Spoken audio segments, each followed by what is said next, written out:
I never thought I would be the villain in my own story. We all grow up watching movies where the bad guy is obvious. They wear dark clothes, they have a malicious laugh, and they plot their schemes in the shadows. But in real life, the villain looks just like you. The villain is the person staring back at you in the mirror while you brush your teeth, telling yourself that what you are doing is complicated, that nobody understands, that you deserve just a little bit of happiness. That is the lie I told myself for months. And this is the story of how that lie destroyed the only real thing I ever had. To understand why I did it, you have to understand where we started. Mark and I were not just a couple. We were an institution. We met in college, survived the broke years, built careers, and moved into a house that we spent weekends renovating. From the outside, we were the couple everyone else aspired to be. We finished each other's sentences. We had inside jokes that nobody else understood. We were safe. And that was the problem, although I didn't know it at the time. Safety, when it goes on for too long without effort, starts to feel a lot like boredom. It starts to feel like a cage. It didn't happen overnight. I didn't wake up one Tuesday and decide to destroy my marriage. It happened in inches. It happened in the quiet moments when Mark would be watching TV and I would be sitting next to him, scrolling through my phone, feeling a profound sense of loneliness despite being just a foot away from him. We had stopped talking about feelings years ago. We talked about logistics.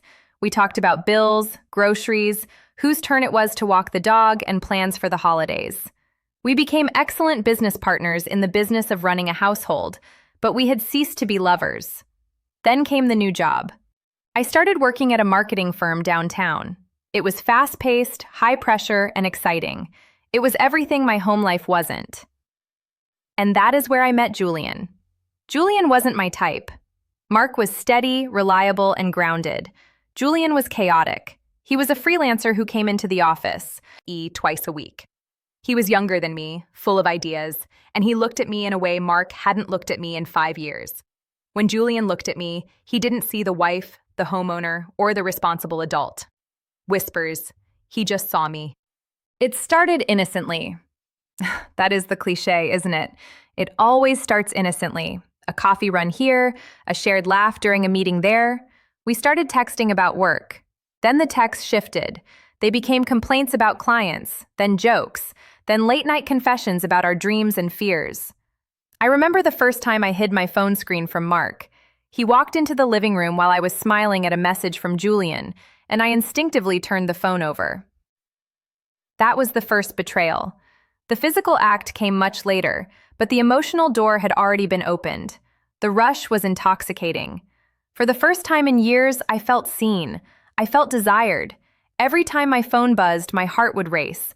I started dressing up for work again, wearing perfume I hadn't touched in ages. I told myself it was harmless flirting. I told myself I needed a friend. I was lying. The turning point was the company retreat. We were staying at a hotel 2 hours away from the city. Mark had kissed me goodbye that morning and told me to have fun. I felt a twinge of guilt, but I pushed it down. That evening, after the presentations were over, the team went to the hotel bar. The drinks were flowing, the music was loud, and the air was thick with that specific kind of energy you only get when colleagues are away from the office. Julian sat next to me. We talked for hours. The room emptied out until it was just us. He asked me if I was happy. It was such a simple question, but it hit me like a physical blow. Was I happy? I was comfortable. I was secure. But happy? I couldn't answer him. And in my silence, he found his answer. He reached out and touched my hand. His skin was warm, and the electric shock that went through me was undeniable. We went up to the elevator together. I knew what was happening. I knew I should stop it. I had 1,000 chances to walk away. I could have said goodnight in the lobby. I could have gone to my own room. I could have called Mark. But I didn't. I wanted to be selfish. Just for one night, I wanted to be someone else. The next morning, the reality crashed down on me. Waking up in a room that wasn't mine, with a headache and a pit in my stomach so deep I thought it would swallow me whole. I looked at Julian sleeping, and he didn't look exciting anymore. He looked like a stranger. I felt a wave of nausea.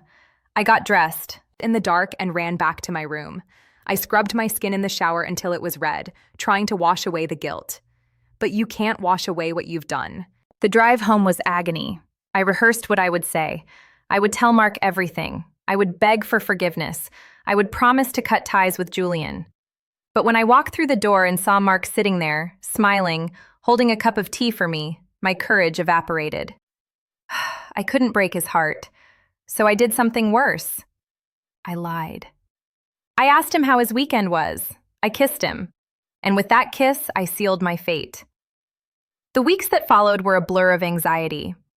I thought I could just pretend it never happened, but Julian wasn't ready to let go. He kept texting. He kept coming by my desk.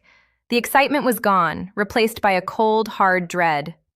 I had to create a web of lies to keep them apart. I started working late to avoid coming home. I became irritable with Mark, picking fights over nothing just to create distance, because being close to him made me feel like a fraud. And Mark, being the good man he was, thought I was just stressed. He tried to comfort me. He cooked dinner. He planned a weekend getaway.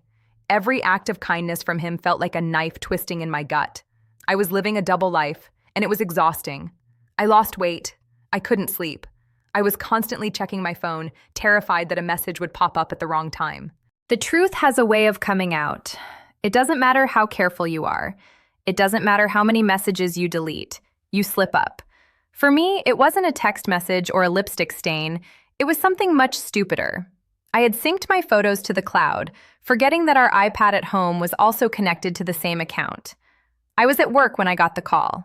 It was the middle of the day. Mark never called in the middle of the day. I stared at the screen and I knew. Before I even answered, I knew it was over. His voice was shaking. He didn't yell. I think it would have been easier if he had yelled.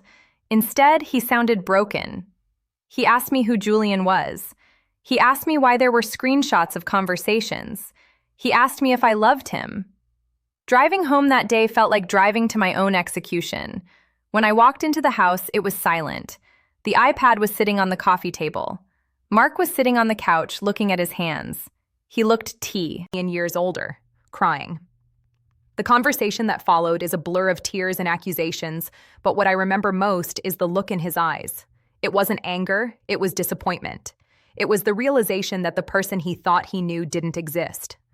I tried to explain. I tried to use the justifications I had used on myself, that I was lonely, that we had grown apart, that it was a mistake. But saying them out loud made me realize how pathetic they sounded. There is no justification for betraying someone's trust. If you are unhappy, you leave. You don't cheat. Cheating is an act of cowardice. It is wanting to have your cake and eat it too, without caring about who gets hurt in the process.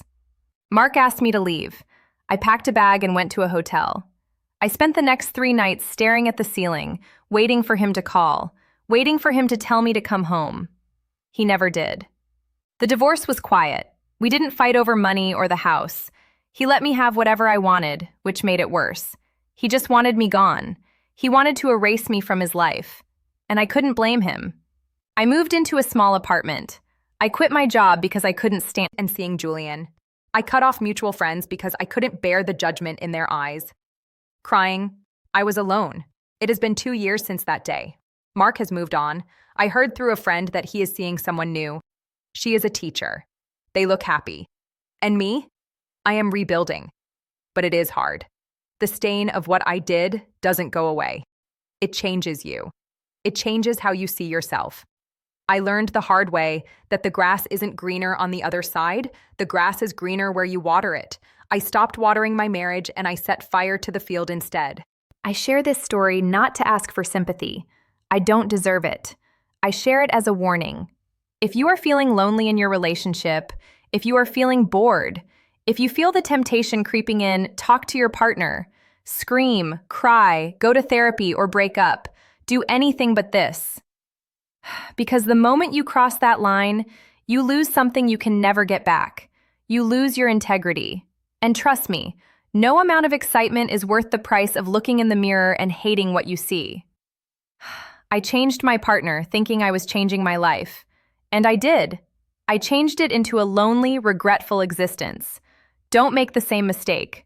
Cherish what you have, because once it's broken, even if you glue the pieces back together, it will never be the same. the cracks will always show. And in the silence of my empty apartment, those cracks are all I can see.